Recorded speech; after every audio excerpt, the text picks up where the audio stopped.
Hey guys, I'm Dave Troll and welcome to the Troll Gallery.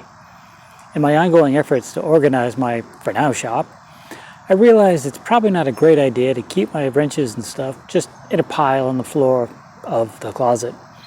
So I'm thinking it's time we remedy that.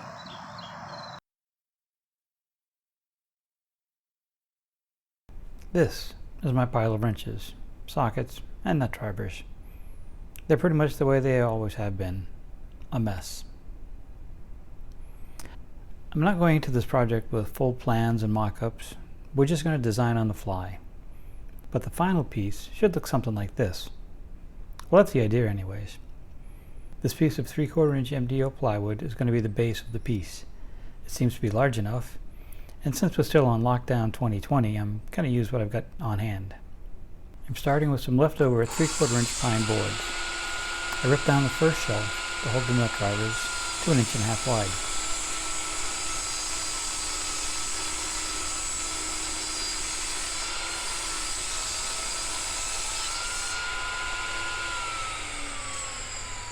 Next, it's over to the miter saw to cut it down to 12 inches in length. That should fit all my drivers. Then it's over to the drill press, where I drill a hole for the drivers to sit in. I use a 3/4 inch, a 5/8 of an inch, and a 1/2 inch bit so the drivers fit easily but aren't too sloppy on the shelf.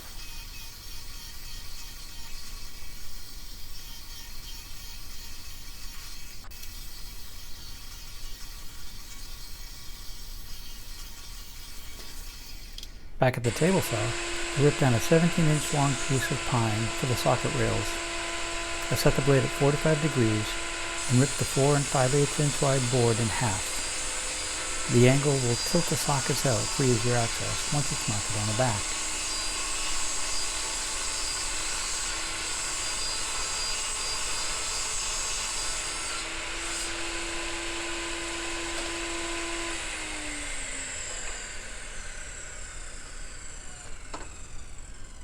I reset the blade to 90 degrees and rip another piece of pine to 2 inches wide.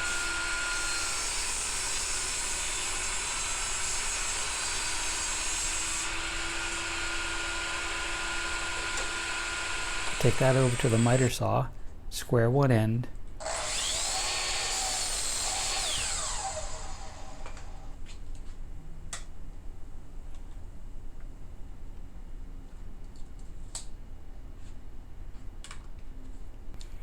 and then cut it down to 5 inches. Well, after cleaning off the debris on the miter saw. This will be long enough to hold my socket wrench and the extension. Now I go back to the drill press and drill a 3/4 inch hole for the wrench and a 5/8 inch hole for the extension.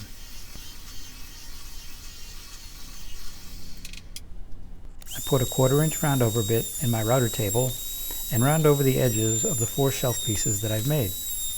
I make sure not to round over the edges where it will be screwed to the back panel.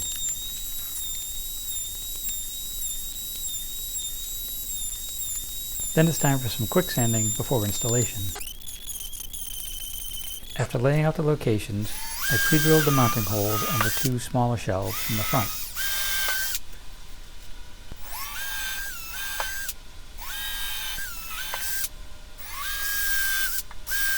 I flipped the panel over and then used a countersink so I could bury the screw heads in the panel.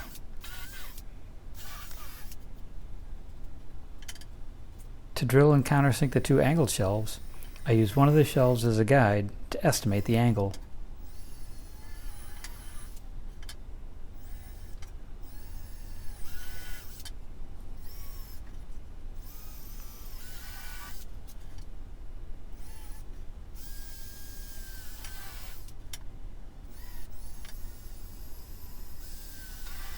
Flipping the piece over again, I use the same countersink to pre-drill into the shelves before fastening them in place with some number 8 by 2 inch screws.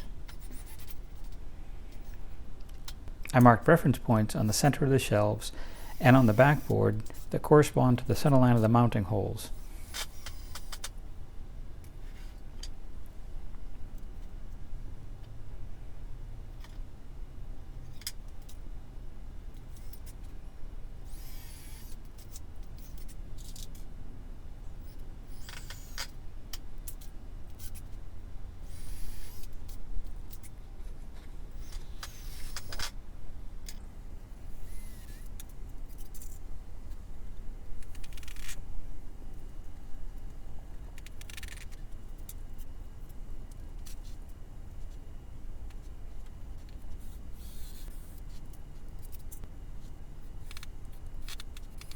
It was easy to mount the last 2 screws from the back, so I flipped it over and I did that.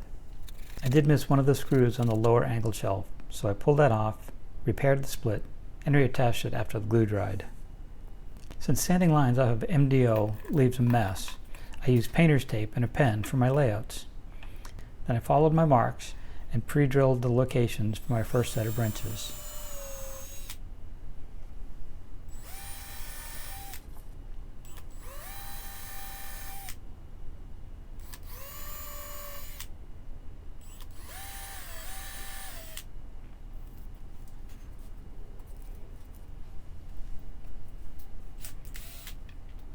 Then I came back and installed the screws to hold the wrenches.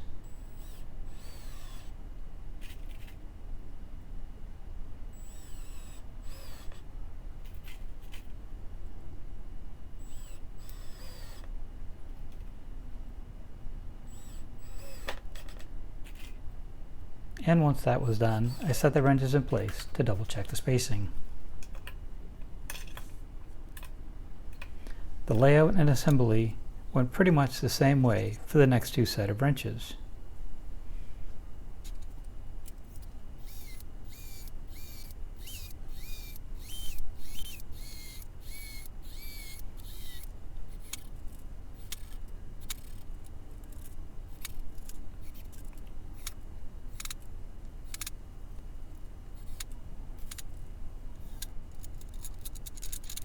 The only difference is, on the 3rd set, is that I angled the layout to best fit everything on the panel.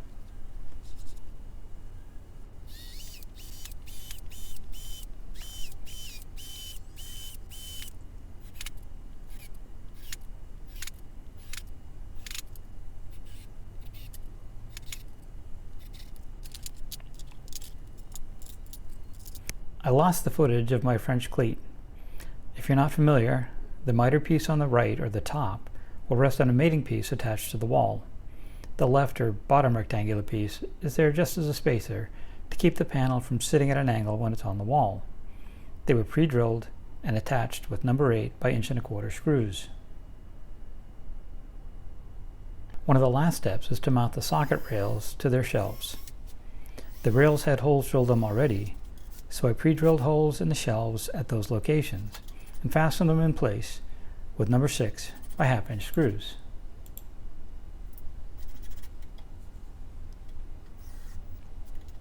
Here you can see the other half of the French cleat. The weight of the panel is enough to hold everything in place. Now it's time to load up and see how it looks.